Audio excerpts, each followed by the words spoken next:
Okay, good morning, students. We are starting with the paper 1 of B.Ed second year, and MD University ने जैसा कि decide किया है, they will be giving only MCQs. So they will give multiple choice questions. So with every question you will be getting 4 choices A, B, C, D. So we will practice the curriculum as per their ordinance. तो वैसे ही हम practice करेंगे. तो we start with it. Question number is what is knowledge? तो knowledge and curriculum का first start हम इसी से करते हैं. बेसिकली जो नॉलेज है इसमें there are 3 steps. One is acquaintance, being familiar, किसी चीज़ से आपकी इंट्रोडक्शन होती है. We say I am acquainted with that. Then being aware, understanding. These are all steps of knowing. तो the answer will be all of the above. Next is question number 2. Which of the following is not a type of knowledge? So types of knowledge में हमने पढ़ा है. There are different types. Prior knowledge, prior, or we can say posterior. Sometimes we call it prior knowledge. Sometimes we call it posterior knowledge. So prior is before, and posterior is after. Basically, this is to do with the experience. Prior knowledge doesn't require any experience. तो अनुभव से बाहर की होती है ये. We know it, हम पहले से इसको जानते हैं. And this is after experience. There is no type of binding knowledge. Tacit knowledge is there, specifically knowledge of music and like that. So the answer is binding knowledge. There is no such type. Next we go with it. Which one is a form of knowledge? There are different forms of knowledge. So information, knowing, wisdom. So all of these are all forms of knowledge. Next is following is or are the ways to know the things as per ज्ञान मीमांसा. जो हम knowledge है basically it's a part of philosophy. Love for knowledge is philosophy. तो it becomes a branch of philosophy. और philosophy में we have different mimamsa. उनमें से एक है ज्ञान मीमांसा, जिसको हम जो डील करती है नॉलेज से. तो उसके अनुसार क्या है कि there are different ways to know knowledge. One is acquaintance. अभी मैंने बताया था कि हमारा उससे इंट्रो हो जाए. Acquaintance is introduction. Second is ability to do things. ये भी ज्ञान है. जिसको जो काम करना आता है बोलते हैं उसको उस चीज़ का ज्ञान है. Ability to do things. Proposition knowledge is all around knowledge. हमारे चारों तरफ क्या होता है. Proposition is before and after. तो that is also related with the environment. So ज्ञान मीमांसा के अनुसार these are the 3 steps of knowing. तो the answer is all of the above. Next is what is constructivism. Construct होता है बनाना, रचना. ये हिंदी में अगर बात करें तो कंस्ट्रक्शन होता है निर्माण करना, रचना करना. तो कंस्ट्रक्टिविज्म इज रचनात्मकता. Basically it's a approach. So the answer is A. Next is children acquire knowledge through. There are different methods of acquiring knowledge. तो नॉलेज एक्वायर करने के बहुत सारे तरीके हैं, और इनमें से इन्होंने दिए हैं school, parents, society, all of this. तो थोड़ा सा अगर ध्यान से देखेंगे तो the children acquire knowledge through school, yes. Through parents, yes. Through society, yes. तो answer is all of this. Which where there is a smoke there will be a fire. जहाँ पे धुआं होगा तो वहाँ आग भी होगी. सो ये बताना है कि this comes under which type of reasoning. Reasoning की बेसिकली 2 टाइप्स हैं, inductive and the other is deductive. तो this is an example of deductive reasoning. मैं बता दूं कि this is from general to specific.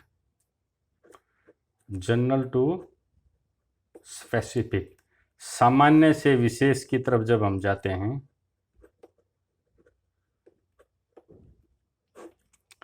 तो इसको हम बोलते हैं deductive reasoning. Which statement correct? This is next question. Learning is constructed, yes. Learning is active, yes. Learning is not continuous, but learning is continuous. Learning goes throughout life, it's a continuous process. So the question is, which statement is incorrect? So this means C is incorrect. Learning is till death, it's also correct. So let's move to next question. Information. Basically we have the two things, one is knowing, the other is knowledge. और जो information है that is the first step of knowing. Knowing a thing is the first information, that is the raw thing. जो सबसे पहले हमें सूचना मिलती है वो क्या है? It is static in nature, it is first step of knowledge, it is transferable. तो इन्फॉर्मेशन स्टैटिक होती है, जो भी जानकारी मिली है आपको, और वो नॉलेज का फर्स्ट स्टेप है, ये भी सही है। और ये it can be transferred, it is transferable. एक आदमी को इन्फॉर्मेशन मिली, वो दूसरे को देगा, it is transferable. This means all of the above, this is correct. Next is knowledge is acquired through senses of. हम अगर सेंसेस की बात करें, मल्टीपल सेंस थ्योरी है कि हम जो कुछ भी सीखते हैं वो अपनी सेंसेस के द्वारा ही सीखते हैं। तो उसमें से सेंसेस के थ्रू हमें जो एक्वायर होता है वो कौन कौन से हैं? That is through seeing, yes. Through smelling, yes. किसी चीज़ को देख के हम बता सकते हैं तो it is a knowledge. Smell करके हम बता सकते हैं कि किस चीज़ की है ये, दिस इज नॉलेज। टच करके भी हम बता सकते हैं, this is becomes a part of knowledge. So knowledge is acquired through all three, all of the above. Next, 2 + 2 = 4 is a type of knowledge. ये कौन सी टाइप है? ए प्रियरी, पराविदा, एम्पेरिकल, पोस्टीरियरी। ये वर्ड्स बार बार आएंगे, मैं बता देता हूँ। A priori is prior knowledge. Basically हमारी जितनी कोटेशंस हैं,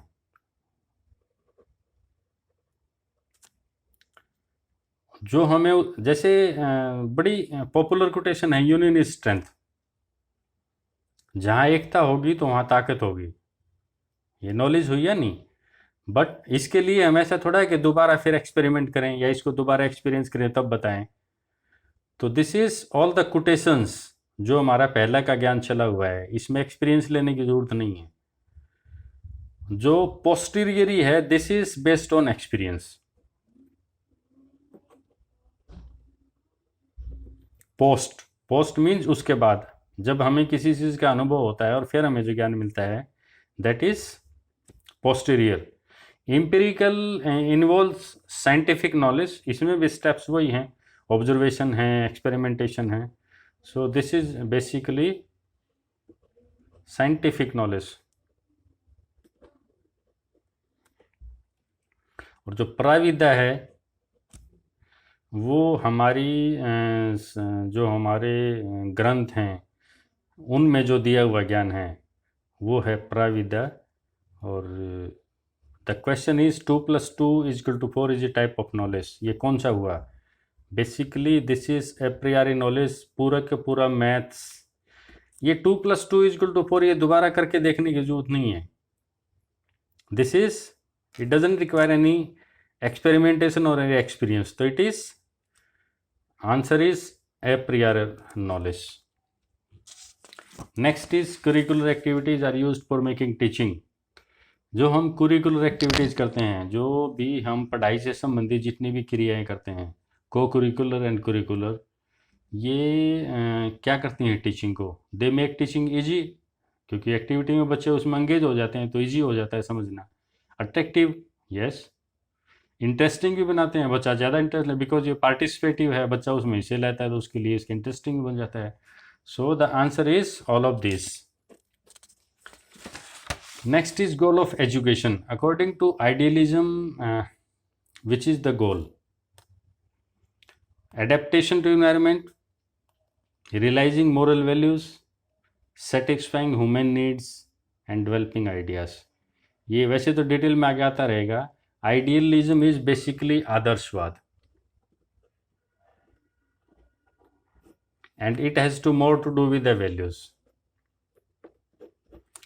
जो हम नैतिक शिक्षा की बात करते हैं, यह एक चीज़ क्या होनी चाहिए? आदर्शवाद है, चाहिए, that is आदर्शवाद।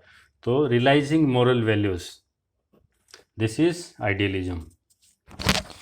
Next is common goal in pragmatism, naturalism and existentialism. ये बेसिकली बार बार आएंगे, pragmatism, naturalism and existentialism, and there are some more types, realism is there and logic, rationalism is there. तो अगर हम देखें तो प्रैग्मेटिज्म इज, मैं मोटे तौर पे एक बार पहले बता देता हूँ, pragmatism is practical, basically usefulness, utility. Naturalism is very natural, this is all worldly,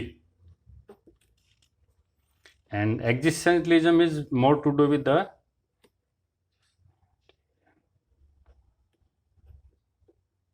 that one has the control over one's actions, this is more to do with the freedom part। तो common goal जो इनमें अगर तीनों की बात करें तो spirituality, spiritualism की बात करना तीनों में नहीं है। बेसिकली स्पिरिचुअलिटी का जो है वो that is to do with the idealism. Then individuality, हर व्यक्ति का, every individual,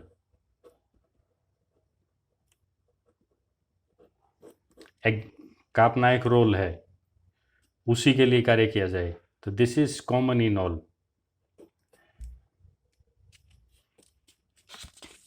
next is curriculum is to achieve education, objectives, values, personality development. ये टर्म भी बार बार आएगी। Curriculum basically this is syllabus plus objectives plus activities. Syllabus क्या होता है? किसी भी सब्जेक्ट का, फिर किसी भी टॉपिक का, फिर उसकी सब units, these are all teaching points, this is all syllabus. और वो जो हम टीच कर रहे हैं टीचिंग पॉइंट्स, उनका लर्निंग आउटकम क्या है, उनका उद्देश्य क्या है, दैट इज़ ऑब्जेक्टिव। और उसके लिए एक्टिविटीज़ कौन कौन सी की जाएं जिससे वो इजीली डिलीवर हो जाए और बच्चे का लर्निंग आउटकम सही हो जाए, these are all activities, curricular और को कुरिकुलर। तो curriculum is to achieve education, is to achieve objectives, is to achieve values, is to achieve personality development. तो curriculum is to achieve objectives. Next, अभी मैंने बताया था जो उसी में है ये, curriculum include syllabus, curriculum includes course, curriculum includes co-curricular activities, and this is overall activities in an education institution. Curriculum के अंदर क्या क्या शामिल है? Syllabus, teaching point, subject, topics, course, इसमें सारे उसकी स्किल्स आ गई, और को-करिकुलर एक्टिविटीज़ उसको ऑर्गेनाइज करना जितनी भी सिलेबस है, ताकि बच्चों को वो इजीली समझ में आ जाए, वो उसमें इंटरेस्टिंग बन जाए। Overall activities and education institution, इसमें ये तीनों शामिल होगी। तो the answer is D. Next, syllabus is basically society,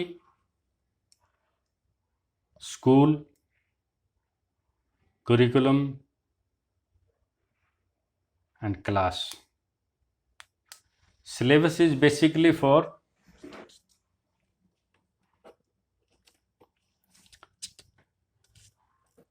curriculum, क्योंकि सिलेबस में जब उसके ऑब्जेक्टिव्स जोड़ देंगे तो it will become curriculum. Next question is curriculum is critical, curriculum is conservative, curriculum is creative. ये सारे ऑब्जेक्टिव्स हैं, क्रिटिकल थिंकिंग डेवलप करना, कंजर्वेटिव बनाना और क्रिएटिव स्किल्स पैदा करना, and these are all objectives that becomes all of this. An outcome of the topics to be covered in a specific time. अगर मैं बोलूँ कि आपको ये टॉपिक करने हैं और ये आपको 3 महीने के करने हैं, ये आपको 6 महीने में करना है, और ये आपको this is to be completed in 1 year, तो दिस इज़ लाइक कोर्स। वो जो 3 महीने में करना है it's a 3 months course, 6 months में करना है it's a semester 6 months course, और पूरे साल में करना है तो this is 1 annual 1 year course. तो उसके अंदर जो टॉपिक्स दिए हुए हैं वो क्या हैं? प्रोजेक्ट है, करिकुलम है, सिलेबस है, कोर्स है। जैसा कि मैंने पहले बताया था, दिस इज़ सिलेबस। टॉपिक्स, सब यूनिट्स एक सब्जेक्ट की जो हैं they our syllabus. So that's all.